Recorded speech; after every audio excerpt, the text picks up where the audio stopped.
Kalau kita nggak belajar firman Tuhan, kita nanti bingung, ya, kemana arah kita? Karena firman Tuhan dikatakan itu pelita dan terang bagi jalan kita, ya. Kalau pelita itu, kalau lampu ini kan dia menerangi secara luas. Tapi kalau pelita zaman dahulu itu dia meneranginya langkah demi langkah hidup kita. Jadi kenapa kita harus terus belajar firman Tuhan? Karena firman Tuhan ini yang nanti menuntun kita langkah demi langkah sampai nanti Tuhan Yesus menjemput kita. Amin. Hari ini kita belajar, saya berikan judul khotbah ini untuk melekat kepada Kristus. Ya, kita akan belajar bersama-sama. Ini satu perikop yang mungkin sudah pernah atau sudah sering, ya, sudah sering kita dengar. Kita mau baca dari Yohanes 15. Masih bisa kedengaran suara saya? Masih. Kita mau belajar, kita tidak terhalang ya dengan listrik atau apapun, karena kita tahu firman Tuhan itu hidup, ya. Kita mau baca dari Yohanes 15 ayat 1 sampai 8. Yohanes 15 ayat 1 sampai 8. Kita sudah sering dengar ya perikop ini. Yohanes 15 ayat 1 sampai 8. Demikianlah bunyi firman Tuhan. Saya akan baca ayat pertama, kemudian Bapak Ibu ayat kedua dan seterusnya. Yohanes 15 ayat 1 sampai 8. Pokok anggur yang benar. Akulah pokok anggur yang benar, Bapakulah pengusahanya. Setiap ranting padaku yang tidak berbuah dipotongnya, dan setiap ranting yang berbuah dibersihkannya, supaya ia lebih banyak berbuah. Kamu memang sudah bersih karena firman yang telah kukatakan kepadamu. Tinggallah dalam aku dan aku di dalam kamu. Sama seperti ranting tidak dapat berbuah dari dirinya sendiri kalau ia tidak tinggal pada pokok anggur. Demikian juga kamu tidak berbuah kalau kamu tidak tinggal dalam aku. Ayat 5. Akulah pokok anggur dan kamulah ranting-rantingnya. Barang siapa tinggal di dalam aku dan aku di dalam dia, ia berbuah banyak. Sebab di luar aku kamu tidak dapat berbuat apa-apa. Barang siapa tidak tinggal dalam aku, ia dibuang keluar seperti ranting dan menjadi kering. Kemudian dikumpulkan orang dan dicampakkan ke dalam api, lalu dibakar. Jikalau kamu tinggal di dalam aku dan firmanku tinggal di dalam kamu, mintalah apa saja yang kamu kehendaki dan kamu akan menerimanya. Dalam hal inilah Bapakku dipermuliakan, yaitu jika kamu berbuat banyak, dan dengan demikian kamu adalah murid-muridku. Amin. Amin. Amin. Di sini kita mau belajar, dikatakan Yesus itu pokok anggur yang benar. Di ayat pertama dikatakan begini, Akulah pokok anggur yang benar, Bapakulah pengusahanya. Tuhan katakan apa? Akulah pokok anggur yang benar. Artinya apa? Tuhan Yesus menunjukkan dia berkuasa dan dia siapa. Dan dia katakan, Akulah pokok anggur yang benar, Bapakulah pengusahanya. Ya, jadi Tuhan Yesus itu menunjukkan dia siapa dan dia punya otoritas dari surga. Karena yang punya kebun anggur itu Bapaknya yang di surga. Amin. Amin. Ya. Nah, kemudian kita melihat beberapa bagian dari firman yang mengatakan akulah. Jadi Tuhan Yesus juga katakan, Akulah jalan dan kebenaran dan hidup. Tidak ada seorang pun sampai kepada Bapa kalau tidak melalui aku. Amin. Artinya Tuhan Yesus menunjukkan bahwa hanya dia jalan, kebenaran dan hidup. Kita tahu ini ya di Yohanes 14 ayat 6. Kemudian di Yohanes 8 ayat 12 dikatakan, Akulah terang dunia. Tuhan Yesus menunjukkan bahwa dia terang, dialah jalan, ya, dialah pokok anggur yang benar, ya. Kemudian dikatakan satu contoh lagi, Yohanes 10 ayat 9, Akulah pintu, barang siapa masuk melalui aku, ia akan selamat. Jadi Yohanes yang mengarang Injil ini itu salah seorang murid Tuhan Yesus yang paling dekat dengan Tuhan Yesus. Sehingga kalau kita melihat bahasanya, bahasa kasih, bahasa yang luar biasa yang tidak kita temukan di Injil yang lain. Karena kedekatan Yohanes dengan Tuhan Yesus. Dan di sini, di Injil ini, Yohanes ini, jelas Yohanes menuliskan Tuhan Yesus menunjukkan siapa dia. Akulah jalan dan kebenaran hidup, akulah terang dunia, akulah pintu, akulah pokok anggur yang benar. Jadi di sini kita harus tahu bahwa Tuhan Yesus itu memang datang dari surga. Karena dia katakan Bapakkulah pengusahanya.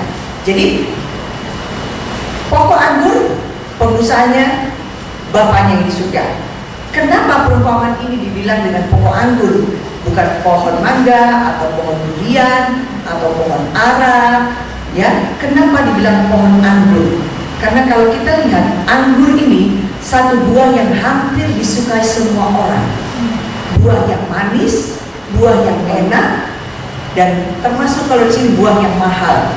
Tapi buah anggur ini setelah diekstrak itu menjadi minuman untuk pesta biasanya. Ya, kita pernah mungkin mendengar cerita tentang bagaimana Tuhan mengubah air menjadi anggur di pesta. Pertama kali Tuhan menunjukkan mujizatnya. Jadi anggur ini termasuk minuman yang mahal dan biasanya dipakai untuk pesta. Dan kalau kita lihat di surat Paulus, kenapa Paulus katakan jangan minum air saja, minumlah anggur sedikit. Karena anggur itu juga bisa menghangatkan tubuh. Makanya kenapa Tuhan Yesus kasih perumpamaan anggur. Dan di dalam perjanjian baru, anggur itu melambangkan darah Kristus. Ya, di samping warnanya merah, ya, melambangkan darah Kristus. Juga kalau kita percaya, nanti minggu depan kita ada perjamuan kudus. Kalau kita percaya ikut perjamuan kudus, maka tubuh dan darah Kristus itu yang akan membersihkan kita, menyembuhkan kita, memulihkan kita. Ya, begitulah makanya kenapa perumpamaannya dikatakan anggur. Karena minuman anggur itu salah satu minuman yang enak, minuman pesta, dan juga minuman yang memberikan kesehatan. Asal minumnya tidak banyak ya. Kalau banyak mabuk ya nggak jadi kesehatan ya. Tapi kalau kita minum anggur sedikit itu memberikan kesehatan, memberikan kehangatan bagi tubuh kita. Amin. Ya. Di sini kita mau belajar beberapa hal ya tentang pokok anggur. Hal yang pertama yang mau kita pelajari adalah, wah ini ada gambar pohon anggur ya. Kalau melihat pohon anggur semua pasti tertarik dan rasanya kita percaya rasanya enak. Kalau di Jawa Timur ini ada yang namanya anggur Probolinggo kalau nggak salah saya. Tapi itu rasanya tidak begitu enak, banyak masamnya.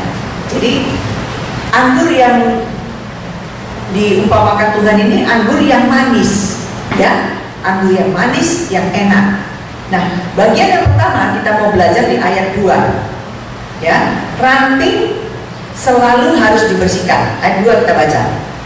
Yohanes 15 ayat 2. Setiap ranting padaku yang tidak berbuah dipotongnya, dan setiap ranting yang berbuah dibersihkannya, supaya ia lebih banyak berbuah. Perumpamaan ini ditujukan kepada orang Kristen. Ya, orang Kristen itu ibarat Tuhan Yesus pokok anggur, kita ranting-rantingnya. Ya, kalau kita tidak berbuah, kita akan dipotong, dibuang, dibakar di dalam api. Tapi kalau kita sudah berbuah, tapi buah kita kurang lebat, buah kita kurang manis, kita akan dibersihkan. Sakit nggak? Sakit ya? Kalau dibersihkan sakit ya? Nggak enak ya? Dibersihkan ini bisa kita menjalani yang namanya ujian. Ya, ujian itu kita tahu datangnya dari Tuhan. Tapi kalau pencobaan itu datangnya dari iblis, dari keinginan kita yang dibuahi dan melahirkan dosa. Kita baca sebentar di Yakobus ya. Kita mau belajar pelan-pelan kenapa Tuhan mau membersihkan kita. Ya. Di Yakobus, kita belajar dari Yakobus Yakobus 1 ayat 12 sampai 14 dikatakan begini, berbahagialah orang yang bertahan dalam pencobaan, sebab apabila ia sudah tahan uji, ia akan menerima mahkota kehidupan yang dijanjikan Allah kepada barang siapa yang mengasihi dia.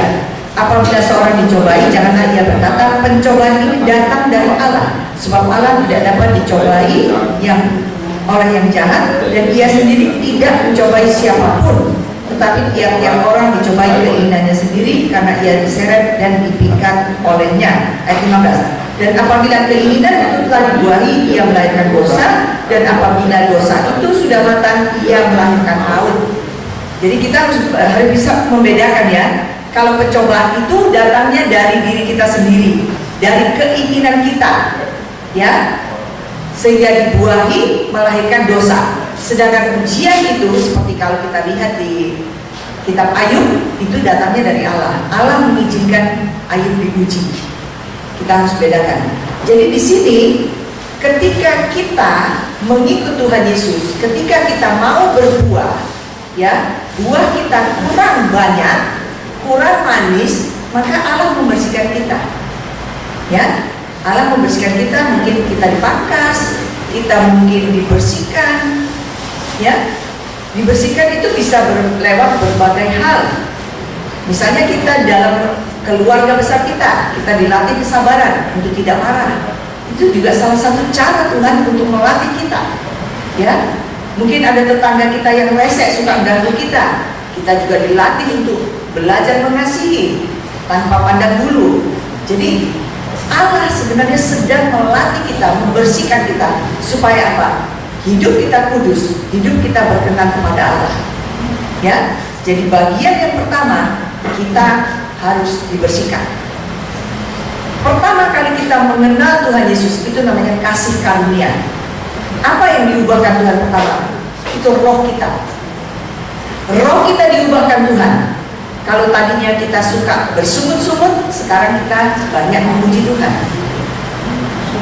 Ya, kalau dulu kita suka ngomel, sekarang kita banyak bersyukur.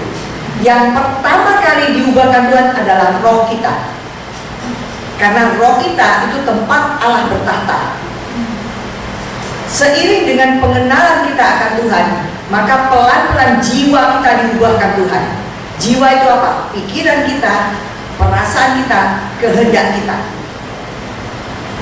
Karena Tuhan mau kita berubah menjadi baik, semakin baik.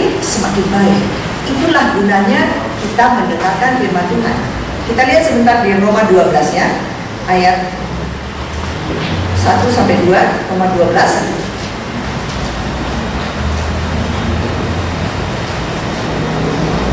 Roma 12 ayat 2 saja. Dikatakan begini, janganlah kamu menjadi serupa dengan dunia ini, tetapi berubahlah oleh pembaruan budimu, sehingga kamu dapat membedakan mana kehendak Allah, apa yang baik, yang berkenan kepada Allah, yang sempurna. Jadi artinya Tuhan mau kita berubah. Roh kita seketika diubahkan Tuhan, tapi pikiran kita belum tentu, perasaan kita belum tentu, kehendak kita belum tentu. Kalau kita bilang, Tuhan, aku memang gini, aku memang keras kepala, apakah Tuhan bisa mengubahkan kita? Gak bisa. Harus ada kerelaan hati. Harus ada kita bilang, aku mau Tuhan Engkau ubahkan, baru Tuhan bisa bekerja. Kalau kita bilang membela diri kita, ya, kita katakan, aku memang pemarah, Tuhan gak bisa ubahkan. Tapi Tuhan bisa ubahkan ketika kita mau, ketika kita rela, maka Dia ubahkan yang jahat menjadi baik. Ya, jadi ada namanya timbal balik antara Allah dengan kita. Allah sudah memberikan kasih karunia, sudah mengubahkan kita lewat rohnya. Ya, seketika kita diubahkan, begitu kenal Tuhan Yesus, roh kita diubahkan Tuhan, kita menjadi baik. Tapi dalam perjalanan hidup kita harus ada kerelaan kita untuk kita dibentuk Allah, sehingga pikiran kita nanti akan berubah. Seperti di Roma 12 ayat 2 ini ada pembaharuan budi, artinya pikiran kita diubahkan Tuhan, kehendak kita diubahkan Tuhan, perasaan kita diubahkan Tuhan, kita menjadi lebih baik, sampai kita menyadari Ketika kita mau terus-menerus dibentuk Tuhan sampai kita menyadari, kok aku sekarang berbeda ya. Orang lain mungkin akan bilang, kok ibu sekarang berubah ya, ibu kok jauh lebih sabar. Itu tandanya kita diubahkan Tuhan. Tapi ingat, harus mau, harus ada kerelaan hati untuk dibentuk Tuhan. Seperti tadi, ranting dibersihkan itu tidak enak, tapi kalau kita mau, Tuhan akan menolong kita. Amin. Ya, salah satu kebiasaan mungkin yang kebiasaan yang banyak orang tidak menyadarinya. Ketika mungkin pergi jalan atau kemana, ke taman kemana, ada buah atau buah pohon yang menarik, ya, kita ingin mengambilnya kan? Mungkin kita pikir, ini nggak ada punya siapa-siapa, kita ambil aja. Apakah itu termasuk mencuri? Jawabannya iya. Jadi kita mau belajar mencuri kecil atau mencuri besar itu sama-sama mencuri. Jadi kita mau belajar takut akan Tuhan. Takut akan Tuhan bukan berarti kita seperti takut sama setan, bukan gitu. Takut akan Tuhan berarti kita tidak mau menyakiti hati Tuhan. Kita menjaga mulut kita menjaga hati kita, bahkan kita menjaga perbuatan kita. Amin. Itulah yang dimaksudkan dengan bagian pertama, ranting harus selalu dibersihkan. Karena Tuhan mau kita menjadi manusia yang baru, ya, manusia yang hidup takut akan Tuhan. Kita lihat sebentar di Kolose 3. Kolose 3 ayat 5 sampai 10. Kolose 3 ayat 5 sampai 10 dikatakan begini. Ini judul perikopnya manusia baru. Inilah yang Tuhan mau. Dikatakan begini ayat 5. Karena itu matikanlah dalam dirimu segala sesuatu yang duniawi, ya, yaitu pencabulan, kenajisan, hawa nafsu, nafsu jahat, dan keserakahan yang sama dengan penyembahan berhala.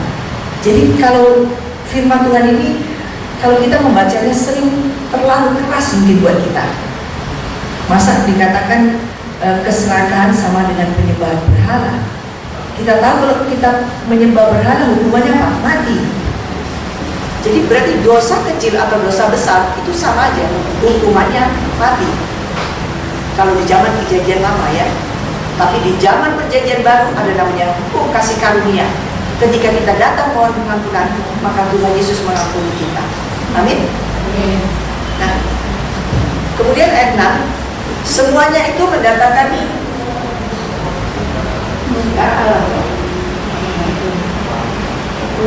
semuanya itu mendatangkan murka Allah atas orang-orang durhaka. Dahulu kamu juga melakukan hal-hal itu ketika kamu hidup di dalamnya. Tetapi sekarang buanglah semuanya itu, yaitu marah, geram, kejahatan, fitnah, dan kata-kata kotor yang keluar dari mulutmu. Jangan kamu saling dustai, karena kamu telah menanggalkan manusia lama serta kelakuannya, dan telah mengenakan manusia baru yang terus-menerus diperbaharui untuk memperoleh pengetahuan yang benar tentang hamba kalian.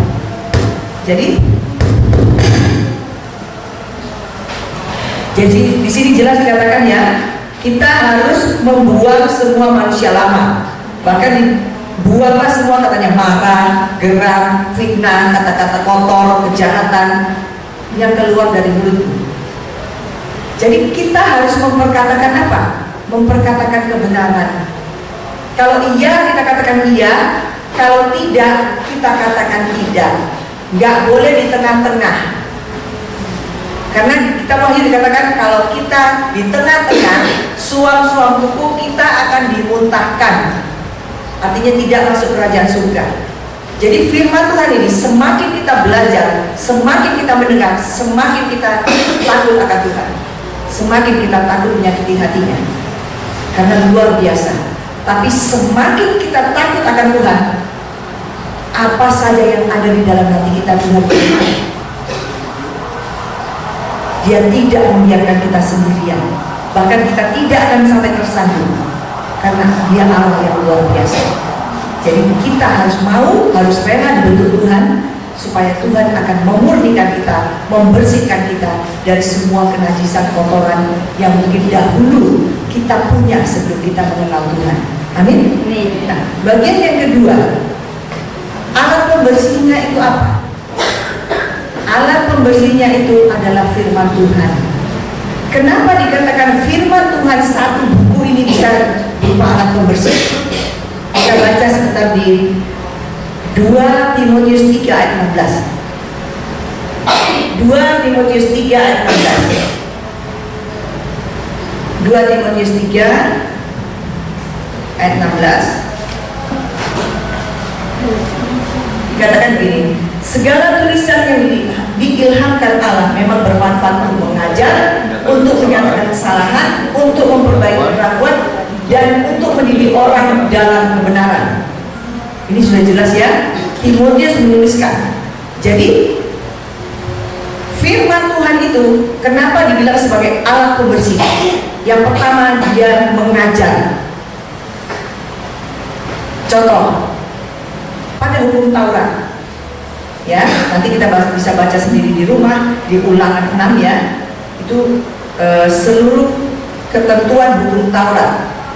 Ini Allah membuat hukum Taurat dan ditulis dengan jari tangannya di kedua loh batu untuk mengajarkan kepada bangsa Israel kalau mereka melakukan kesalahan atau melakukan dosa, ada perintahnya di sini.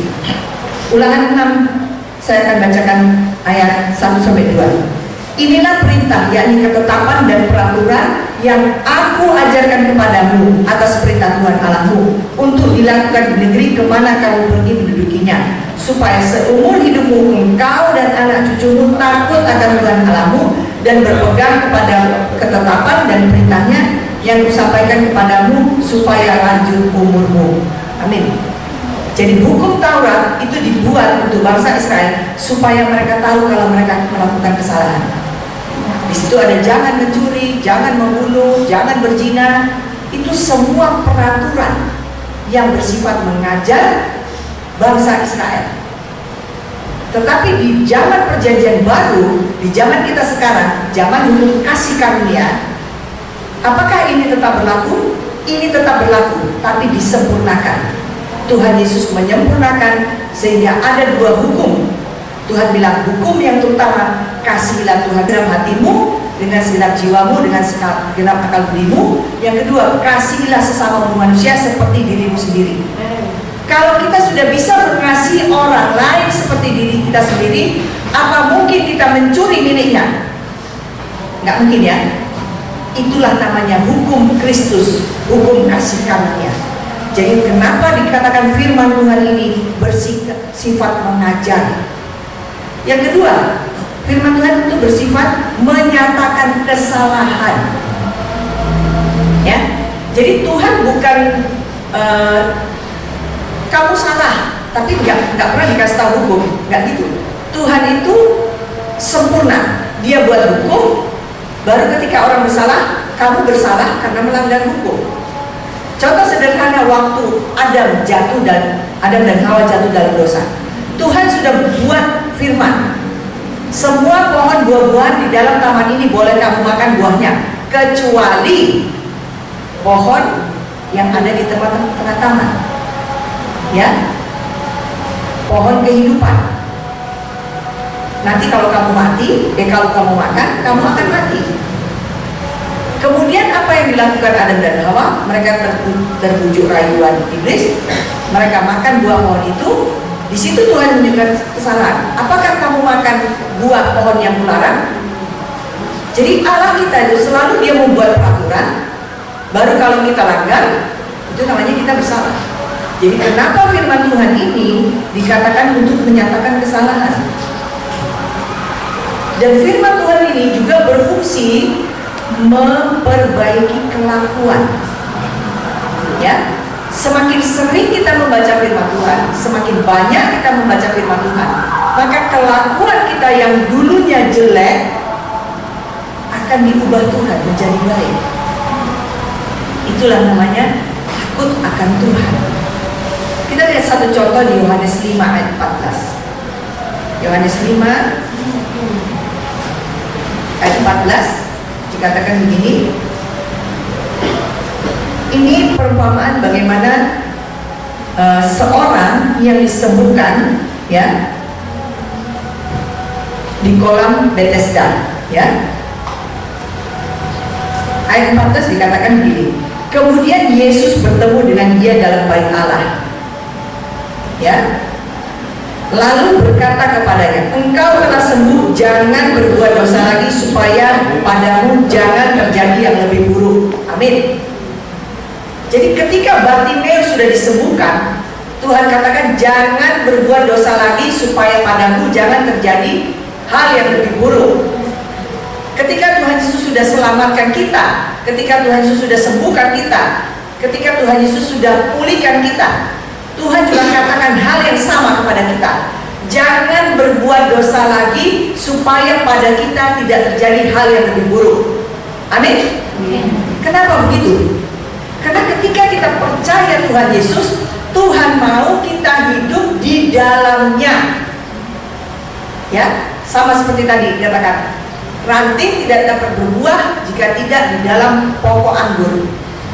Kita tidak bisa hidup di luar Tuhan. Kalau kita hidup di luar Tuhan, maka hidup kita akan menderita. Tapi kalau kita mau ikut dengan Tuhan, ya, jangan berbuat dosa lagi kata Tuhan, supaya padamu jangan terjadi hal yang lebih buruk, maka kita akan hidup dalam segala kelimpahannya. Amin. Karena itu janji Tuhan. Yohanes 10 ayat 10. Kemudian Filipi 4 ayat 17 kalau salah. Allahku akan memenuhi segala keperluanmu menurut kekayaan dan kemuliaannya. Amin. Sebenarnya enak sekali ikut Tuhan Yesus. Tapi manusia daging kita ini memang lemah. Kadang-kadang kita jalan miring sedikit, ke kanan sedikit, ke kiri sedikit. Terus nanti kalau udah susah balik lagi ke tengah. Ya Tuhan, aku mau ikut Engkau. Nanti kalau udah senang sedikit lupa miring lagi. Itulah manusia daging. Sebenarnya Tuhan nggak mau begitu. Tuhan mau kasih kita yang enak semua. Cuma kadang kita manusia ya, kita manusia itu lemah. Tapi Tuhan Yesus datang untuk mengajarkan kita lewat kebenaran firman-Nya bahwa Dia begitu mengasihi kita. Amin. Itulah yang dimaksud kenapa firman Tuhan itu dikatakan sebagai alat pembersih. Kalau untuk bersihkan ruangan kita perlu apa? Sapu, pen, supaya bersih ya. Kemarin sebelum ibadah kemarin sore kotor sekali tempat ini. Tapi Tuhan Yesus baik, sudah menolong ibu kita yang di belakang untuk membersihkannya. Luar biasa. Jadi kalau rohani kita kotor, apa yang membersihkan? Firman Tuhan ya. Jadi kita harus ingat firman Tuhan itu alat pembersih ya. Kemudian bagian yang berikutnya, apa yang Tuhan mau? Kita baca ayat 4 sampai 5 ya. Bacaan kita tadi Yohanes 15 ayat 4 sampai 5. Dikatakan begini, tinggallah di dalam aku dan aku di dalam kamu, sama seperti ranting tidak dapat berbuah dari dirinya sendiri kalau ia tidak tinggal pada pokok anggur. Demikian juga kamu tidak berbuah jika kamu tidak tinggal di dalam aku. Kemudian ayat 5, akulah pokok anggur dan kamulah ranting-rantingnya. Barang siapa tinggal di dalam aku dan aku di dalam dia, dia berbuah banyak. Sebab di luar aku kamu tidak dapat berbuat apa-apa. Jadi di sini sudah jelas Tuhan mau kita tinggal di dalam Dia. Ya. Bukan cuma tinggal di dalam Dia. Kita tinggal di dalam Dia, kemudian kita akan menghasilkan buah. Buah yang mana? Buah yang banyak dan buah yang manis. Ya. Nah, yang kita kenal buah itu kita akan lihat sebentar di Galatia 5 ya. Kita tahu buah apa yang akan kita hasilkan jika kita tinggal di dalam Tuhan. Galatia 5 ayat 22 sampai 23. Tetapi buah roh ialah kasih, sukacita, damai sejahtera, kesabaran, kemurahan, kebaikan, kesetiaan, kelemah lembutan, penguasaan diri. Tidak ada hukum yang menentang hal-hal itu. Amin. Jadi inilah buah yang akan kita hasilkan. Yang menikmati buah kita ini siapa? Semua orang-orang yang dekat dengan kita bisa merasakan buah yang kita punya. Kita bisa mengasihi, ya. Kita bisa sukacita nggak kalau kita dalam keadaan susah? Ada yang geleng-geleng ya. Padahal yang Tuhan kasih itu sukacita penuh. Amin. Nah, kita lihat sebentar di Yohanes 15 tadi. Sukacita penuh. Artinya ada masalah, ada persoalan, kita tetap sukacita nggak? Amin. Amin. Karena Tuhan kasih sukacita penuh, ya. Yohanes 16 ayat 11 dikatakan, semuanya itu kukatakan kepadamu supaya sukacitaku ada di dalam kamu dan sukacitamu menjadi penuh. Kalau penuh ada persoalan, tetap sukacita nggak? Tetap sukacita ya. Walaupun pikiran kita jublek, tapi hati tetap bersukacita. Kita tetap bisa bernyanyi, tetap bisa memuji Tuhan. Minggu-minggu lalu kita sudah belajar ya. Kalau kita punya masalah, Tuhan kasih paket jalan keluar. Ya, di 1 Korintus 10 ayat 13, pencobaan yang kamu alami pencobaan biasa, tidak melebihi kekuatanmu, pasti ada jalan keluar. Berarti kalau ada masalah, ada jalan keluar. Amin. Jalan keluarnya dari mana? Dari Tuhan Yesus. Dari Tuhan Yesus. Jadi ada masalah, ada persoalan, tetap sukacita. Amin. Itulah buah roh. Kemudian damai sejahtera. Kalau nggak ada beras di rumah, bisa damai sejahtera nggak? Ada yang geleng-geleng. Ya, ada yang geleng-geleng. Padahal damai sejahtera itu Tuhan berikan. Tadi kita baru mendengar firman, Allahku akan memenuhi segala keperluanmu menurut kekayaan dan kemuliaannya. Artinya kalau nggak ada beras di rumah, Tuhan bisa kirim orang antar beras nggak? Bisa. Jadi kita harus percaya, yang penting kita tinggal di dalam Tuhan Yesus. Kita melekat di pokok anggur Tuhan Yesus tadi, ya.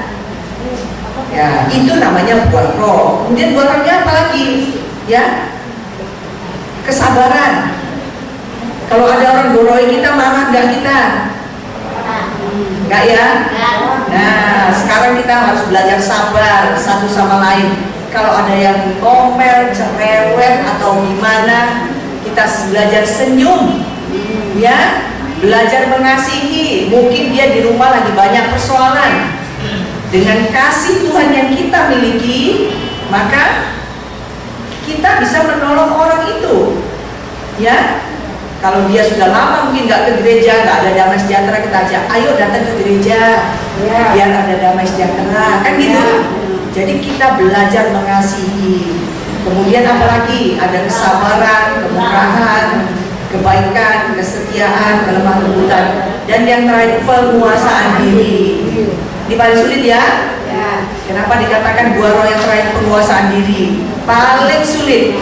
Kalau ada oma-oma tinggal di rumah sama anak cucu, anaknya semua sibuk, cucunya semua sibuk, omanya nggak ada temen. Kadang-kadang kan mau ngomel aku dewean, nggak ada teman. Bener kan? Mau ngajak ngomong nggak ada yang dijak ngomong, kan gitu? Ya. Jadi saya bersyukur hari ini oma-oma di sini punya banyak teman, bisa saling berbagi, ya. Tuhan Yesus baik. Jadi buah roh yang terakhir adalah penguasaan diri. Amin. Tuhan Yesus luar biasa. Kembali ke bacaan kita tadi ya. Kita baca ayat berikutnya, ayat 6. Barang siapa tidak tinggal di dalam aku, ia dibuang keluar seperti ranting dan menjadi kering. Kemudian dikumpulkan orang, dicampakkan ke dalam api lalu dibakar. Wih, gak enak ya. Kalau kita nggak di dalam Tuhan, ranting kita nggak berbuah, kering, kita dipotong, dibuang, dibakar. Artinya apa? Kita tidak layak, kita masuk neraka. Gak enak ya? Nggak mau ya? Kita semua mau berbuah bagi kemuliaan Tuhan. Amin. Haleluya. Kemudian ayat berikutnya, jikalau kamu tinggal di dalam aku dan firmanku tinggal di dalam kamu, mintalah apa saja yang kamu kehendaki dan kamu akan beroleh. Amin. Enak nggak ikut dengan Tuhan Yesus? Enak ya. Amin. Kita tinggal di dalam Tuhan Yesus, minta apa saja dikasih. Amin. Amin. Tapi biasanya yang kita minta bukan untuk daging kita lagi. Kalau untuk daging kita ini semua sudah disediakan Tuhan. Amin. Biasanya yang kita minta itu, kita minta untuk Tuhan, ini tolong anakku ini Tuhan, biar dia kenal Engkau.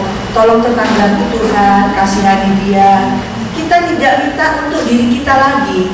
Kita tidak minta untuk daging kita, tapi kita minta untuk orang-orang yang kita kasihi, ya.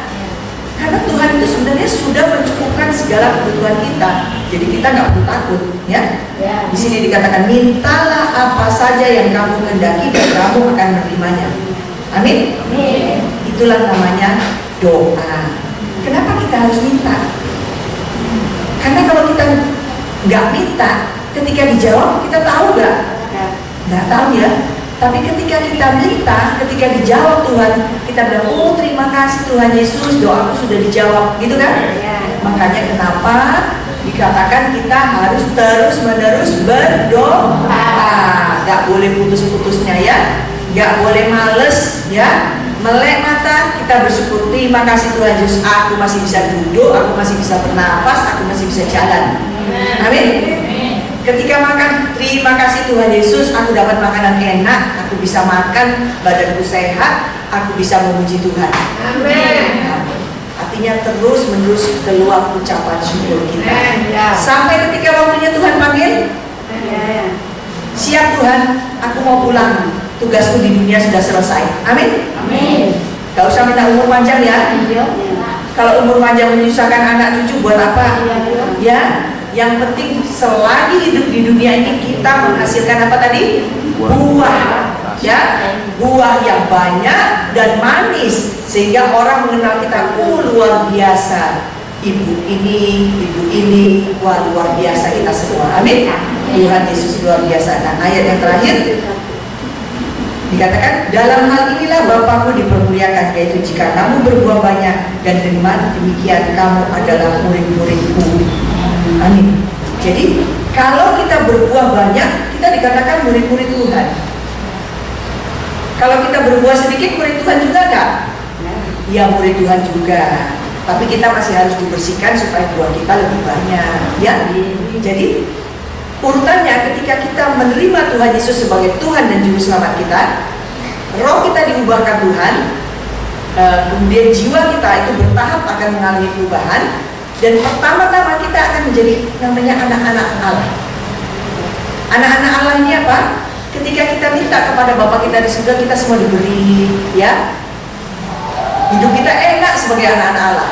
Tapi seiring dengan pertumbuhan iman kita kan nggak mau jadi anak kecil terus ya. Sedangkan bayi aja kepingin berjalan, kepingin berlari, kita juga begitu. Jadi kerohanian kita mau bertumbuh menjadi anak-anak yang dewasa. Kalau menjadi anak-anak dewasa itu kita menjadi yang namanya hamba. Hamba itu apa? Hamba itu budak ya istilahnya, atau pembantu lah kasarannya. Jadi kalau kita menjadi budaknya Tuhan Yesus, apa yang Tuhan bilang kita mau ikut nggak? Mau. Karena Tuhan kita itu raja segala raja. Amin. Gak ada duanya. Ya. Kalau kita hambanya Tuhan Yesus, hidup kita enak nggak? Enak. Semakin dekat lagi kita dengan Tuhan Yesus, kita menjadi sahabatnya. Amin. Seperti Yohanes tadi. Kalau kita lihat ya, di Injil Yohanes ini bahasanya sangat mengasihi. Karena Yohanes adalah sahabatnya Tuhan Yesus. Amin. Nah, setelah itu tahapan berikutnya kita menjadi mempelai. Kalau mempelai berarti kita sudah di surga, sudah layak, sudah kudus. Kita menerima semua yang indah di surga. Amin. Gak ada lagi kesusahan dunia ini. Jadi selama di dunia, kerohanian kita juga mau kita bertumbuh, dan kita mau melekat kepada Tuhan Yesus, melekat kepada pokok anggur. Amin. Ya, inilah firman Tuhan yang saya sampaikan hari ini. Kita semua mau belajar melekat kepada Tuhan Yesus. Kita mau memuliakan Dia. Kita mau hidup di hadapannya. Kita tundukkan kepala sebelum doa penyerahan.